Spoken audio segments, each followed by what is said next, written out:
Hello everybody, my name is Kansas Viking, and welcome to this very special Incredibles 2 movie review.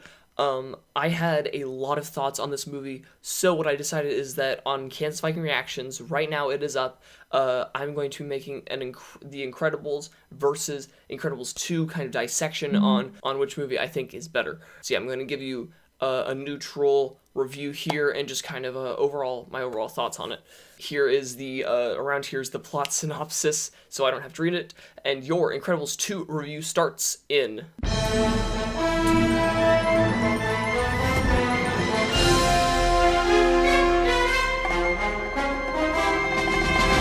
Incredibles 2 is a perfect sequel.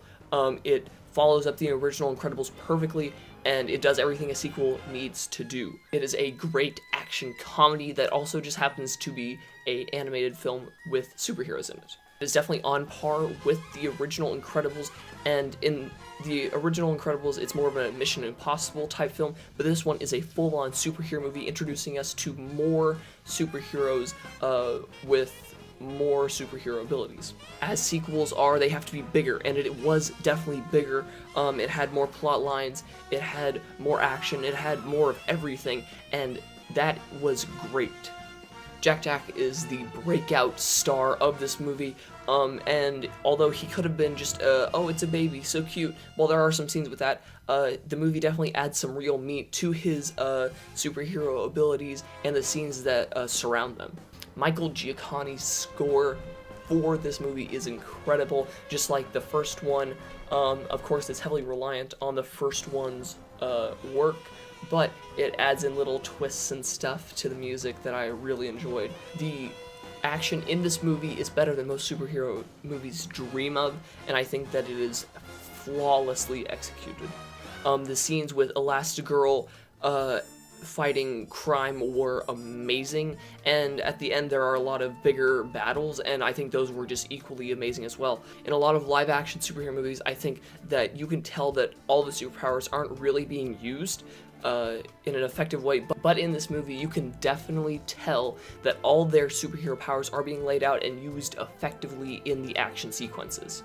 I think the best part of this movie is when Mr. Incredible is dealing with the family and the problems that surround that. The comedy in this movie is superb. I'm usually an easy laugh myself with movies, but I think that everything did hit perfectly where it needed to be. There was a lot of stuff that was relatable for adults, a lot of stuff that was relatable for kids, and everything was...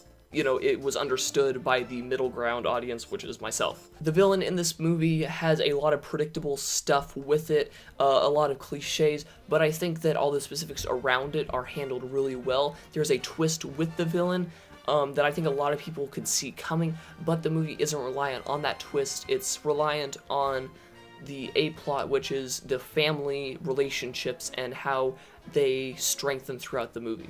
I think that Incredibles 2 is one of the greatest sequels that we have ever seen, especially for animated movies.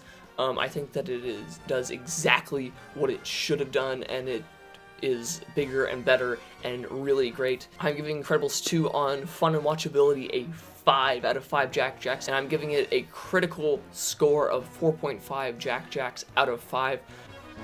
Thank you so much for watching my quick review of Incredibles 2. Click around me because there is a link to the Incredibles versus Incredibles 2, which one is better. I'm going to kind of break down the differences between the two movies and which one I ultimately think is better and will remain the top Pixar movie for myself.